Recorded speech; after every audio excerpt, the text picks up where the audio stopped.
Time for another Theros draft, and it looks like we might just be taking the rare here, although there are two in the pack. Swan Song, though, not being a great limited card. There is Battlewise Hoplite and Nylea's Emissary, which we are passing, and all the commons are worse. Nylea's Disciple is fine, and Observant Elseid is as well. I'm gonna take Nightholer here. That should definitely be the most powerful card, and I think that the Hoplite and the green emissary is probably going next. So I'm open towards drafting mono black, of course, or black red, but also anything else that is open. Here a common is missing, or a foil, of course, and the commons themselves are okay. I would say Sedge Scorpion, Nesting Cursor, and Time to Feed probably the strongest, so a lot of power level in green, with the red cards not being too exciting, but Dragon Mantle and Two-Headed Cerberus actually do make some main decks, especially when you are on the heroic plan. Fanatic of Mogis is a nice red devotion card for an aggressive deck, of course, and then Evangel of Heliod and Envilroad Raptor are only okay. I think my favorite card here is Time to Feed, but Fanatic of Mogis might be better. I've had some trouble with the lack of removal spells, so I'm going to prioritize these a little bit higher this draft, which means that I'm taking Time to Feed as my second pick. Oh, another Scryland. Dissolve as a counterspell. Voyaging Satyr, a nice follow-up to Time to Feed, most definitely, simply because this effect is so rare and good 2-drops are tough to come by. I like it better than Baleful Eidolon, which is also in one of our first colors, and there isn't much competing for the Satyr when you look at the remaining cards. The blue counter spells don't interest me much, and we have no reason to pick any of the other cards over the Satyr here. Okay, we could pick up a second Satyr, cutting off green completely. Alternatively, there's Grey Merchant of Asphodel, if we have hopes of going for a black deck still. So let's quickly check the remaining cards. God's Willing, Deathbellow Raider. Yeah, there isn't anything that's really competing for the two on-color cards. Now, Grey Merchant of Asphodel has the great upside that this is the card that puts people in mono black, and we would pick it at this spot. And it's still reasonable if we end up in black-green. Voyaging Satyr means that we are kind of passing up on a great black card for an effect that we already have one of. So I think that the Grey Merchant probably has the higher upside, even though I like the Satyr a little more in general. I feel like this way we are staying more open towards whatever is going to happen, especially because we are restrained to 2 colors with the first 4 picks. So having at least the option to move into a third color or solidify one of these is probably worth it. I like the 2-2 split more than a 3-1 split at this stage in the game. Sip of Hemlock is a card that I quite like. It does cost 6, but it's actually one of the few ways to deal with any creature in the format. We are passing a second Spellheart Chimera, but we couldn't have picked the first one, so that's not a concern. Traveler's Amulet, Mnemonic Wall, both fine, but we're taking the black removal spell. And we might be on our way to just draft a mono black deck or something close to a mono black deck. Here it's Lash of the Whip or Cutthroat Maneuver. There's also Nimbus Naiad, but I don't think that is really better than Lash of the Whip. And I like the removal spell better than the combat trick. I think it should be the better card. Another maneuver here, but also Kragma Warcaller and Vulpine Goliath, both of which are fine. Flashmat Steed isn't amazing, just an early drop basically for a black deck. I really like the Warcaller. I think it's severely underrated, and I'm not a big fan of either of these 2 combat tricks. I'm just gonna take it on the off chance that we're going to end up in a black-red Minotaur deck, which I still think is a possibility. We could also pick up Vulpine Goliath here, but if you end up in black-green, then I don't think we need the 6-drop. Okay, so it looks like black is definitely open. This is a 2-1 for 1 that doesn't have the biggest of upsides. Then we just have the Death Touch Eidolon, which is always good, I feel like. Kind of like taking the Eidolon here just as a 2-drop that trades with whatever our opponent plays. Yeah, I like it better than the hero. And Swan Song still in the pack, interesting. It is a foil rare, so would have expected it to be gone, but it looks like people want other cards instead. Flashmad Steed is still an option here, if only to cut black. And I can't see myself playing the Scholar of Theros, so I'm gonna take the Steed. Okay, no Minotaurs inside. We do have the Krogma Warcaller, but I'm not the biggest fan of cards like March of the Returned. I think that they're really clunky and need a long time to get going. Could theoretically see myself bringing in the Raptor against a deck with a lot of evasion. Overall, I don't expect to play any of these, so this pick probably not the highest impact.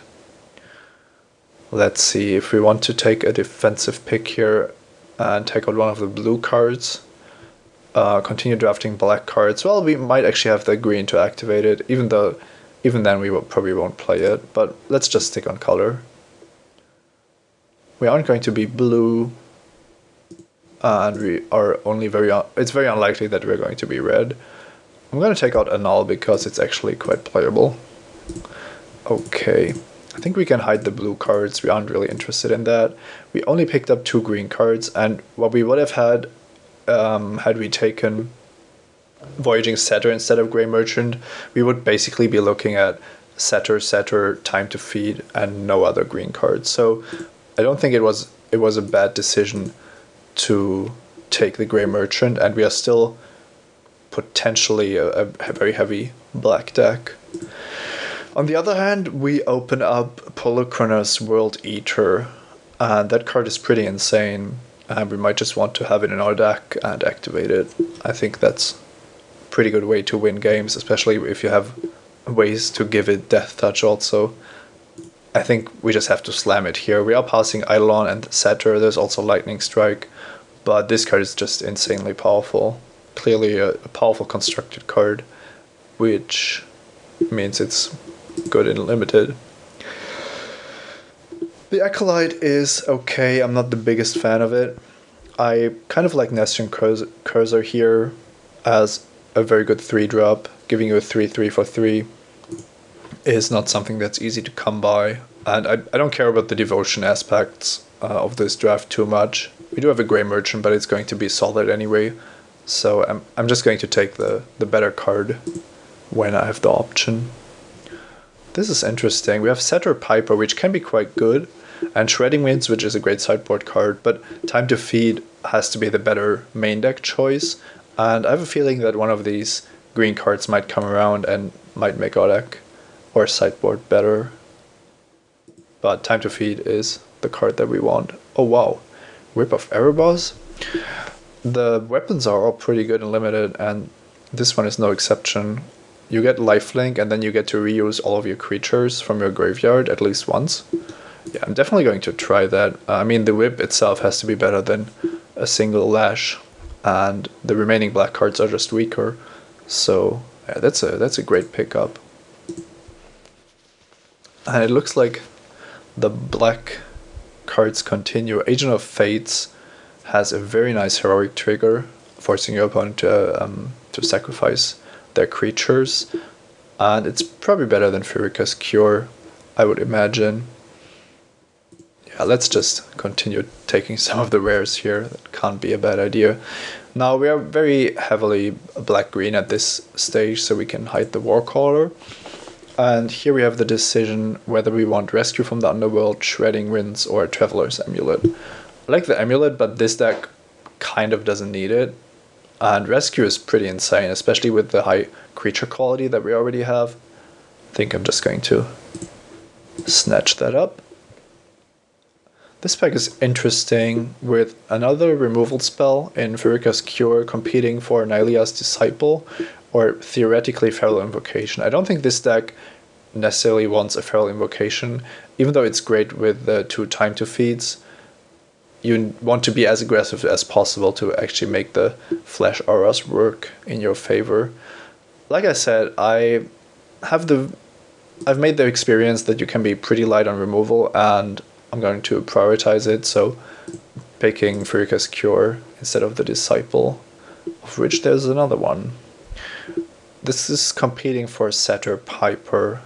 Now, I think the Nylea's Disciple is just strictly better. It has a nice comes into play ability that, in a way, scales with as long as the game progresses. Even though we are more heavily black, I think that a single double green card shouldn't be at the end of the world. Yeah, I kind of like this card. This pack has nothing that's too exciting. Tormented Hero probably being the best of the 4 black cards, because Phalite Minotaur is just not something that we necessarily need. Keep in mind that Time to Feed also targets your own creatures, so even if it might not look like it, we do have some ways to trigger Heroic, although letting Tormented Hero fight with one of your opponent's creatures isn't what you want to be doing, but we did pick up the Agent of Fate, so then it might actually be a nice combination, nice 1-2 punch. Gonna take out the only black card. And we could use another Satyr, because we do have the 2 double green cards, but otherwise I'm just going to play an even split of Swamps and Forests, and then we should be able to get our mana fixed, especially because Voyaging Satyr guarantees that we can cast double green and double black spells once you untap with it. Both green cards wheeled, so Shredding Winds and Satyr Piper are still available. I think that the Piper has some potential in certain main decks, but I'm going to take the stronger sideboard card. I feel like we already have a lot of playables, so picking up main deck cards isn't our highest priority. And Viper's Kiss is a nice removal spell. The second Shredding Winds is definitely going to come in if you play against flyers. But like I said, I can't really see myself main decking Shredding Winds. A single Viper's Kiss, though, shouldn't be a problem. Oh my, this draft is just absolutely crazy. We already have Polychronos and Rip of Erebos and Agent of Fates and Nightholler, and now we are opening up Bow of Nylea, which gives our attacking creatures Death Touch, and then you have a whole bunch of abilities corresponding to the 4 seasons. Not sure how good this really is, because the abilities itself are kind of weak. It isn't backbreaking like activating Rip of Erebos twice, but what would be the alternatives really? We don't want a second Rescue from the Underworld, and I don't think that Read the Bones can compete with Bow of Nylea. I think the only card that comes close is the Grey Merchant of Asphodel, and even that isn't going to be at its maximum, at its best. So yeah, let's just pick the rare, also because we get to try out the rarer cards that way. A second Grey Merchant is perfect for our deck. I like it better than a Crone Horse, and it's the best card for us, without a doubt. We might actually, if we are lucky, we might see the Grey Merchant that we opened, because nobody else drafted black as heavily as we did. It isn't really likely, but it's possible. Gonna take Disciple of Phoenix. I kind of like to combine the Disciples with the Grey Merchants. And like I said, we will have to figure out how our mana works, but otherwise I'm already very happy about how this deck looks. Firka's Mender is nice, but I'm gonna take Lash of the Whip. It's a removal spell, and that's what I want for this deck. A third Shredding Winds is probably not what we need, but the first Nessian Asp is kind of a sweet card. We do have far too many playables already, so it's going to be interesting how we're going to build this. deck when it comes to it. Yeah, we can still cut some cards, but then we'll have a whole bunch of 5-drops, so we probably want 18 lands in addition to the setter, and if we could pick up another mana accelerant, that would be great also. Let's see, Baleful Eidolon and Hunt the Hunter. Hunt the Hunter definitely great, but probably not if your main color is black, so we actually don't have that many green cards, and it would only be a sideboard card. So let's pick up the Eidolon, which we are most likely going to main deck. Commune with the Gods is reasonable, but I don't think that we want it, and we don't need Return Phalanx, given that we have 3 2-drops already. Well, I guess we could play it, but I don't know if we would. It's better than Guardians of Meletis, and it's nice with Time to Feed, so maybe having a 2-mana 3/3 is better than Commune with the Gods or Unknown Shores. I can't really see myself playing Unknown Shores, because it's always going to be a colorless land, which is a disadvantage on its own. Yeah, who knows? Maybe the Phalanx is going to make it. Here the best card for us is Blood Toll Harpy, and it's definitely better than March of the Returned. Our late game is already super powerful. I'm gonna take the Harpy because I don't see a reason to hate draft anything here. Okay, so now we have Read the Bones competing with a second rescue from the Underworld. If we didn't have one of the rescues already, I think it would definitely be the uncommon. But given how much we have already, it might just be correct to take Read the Bones here. I'm just checking. We do have some comes into play triggers, so potentially Rescue from the Underworld gains you. Yeah, I'm just going to take it. I think with 2 Grey Merchant and 2 other Devotion triggers at 4 mana, together with some of the Bestow cards, Rescue from the Underworld looks really, really sweet. Let's hope that that doesn't come back to bite us. We get to hate draft here, although there wasn't really anything threatening in the pack. So, and we don't really need any more playables. I think we are more than fine with what we have. This is interesting. Verika's Mender is definitely fine, but with the 5-drops we have already, it would be kind of difficult to even fit it in. I think Artisan Sorrow might be the better card, because it gives us another Naturalize effect for the sideboard. I'm just going to take that. Take out the trick. And that should be it, so we'll get to deck building in a second. Okay, let's see if we can just find 22 playables and then add 18 lands, which is what I would like to do, but I'm not sure if we can cut enough cards to make that happen. Don't really like the hero in this kind of deck, so that's getting cut immediately. We're definitely going to try out all the sweet cards, but like I said, we do have to cut quite a lot. Okay, this is 25, and we have quite a lot of stuff going on here. I think that Blood Troll Harpy is a card that we could potentially cut. It's not really important for our deck, and we need the high toughness creatures more because of the 2 time defeats that we want to be playing. So the Harpy might be the worst card out of the ones that we see here. Other than that, I don't really want to cut any other creatures because we want to try out playing both of the rescues from the Underworld.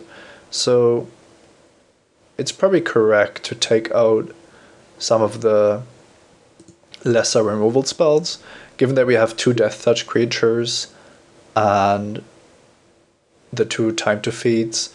Early aggression shouldn't be that much of a problem, so I don't think it's awful to just cut these 2 and rely on the more powerful late game cards to get us there.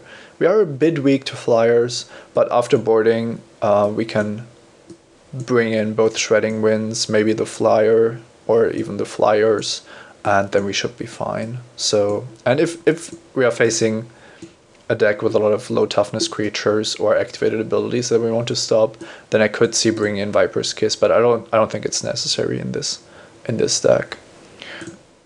We could only play 17 lands if we wanted to do that, but with 2 bows and 2 rescues from the underworld, 2 monstrous creatures, and a couple of bestow cards, I think that we almost can't really flood out of the game. I was going for a 9/9 split, but this almost looks like we need to play more swamps. On the other hand, we only need 2 black sources throughout the course of the game, and there are very few black cards that we would want to play during the same turn. So given that a lot of our early game is green and we do have 3 double green cards, I think I'm gonna stick to 9/9, giving us the highest chance of drawing both mana sources. Okay, this is definitely an interesting deck. A lot of power, but I'm not sure how it's going to fare. That's going to be interesting.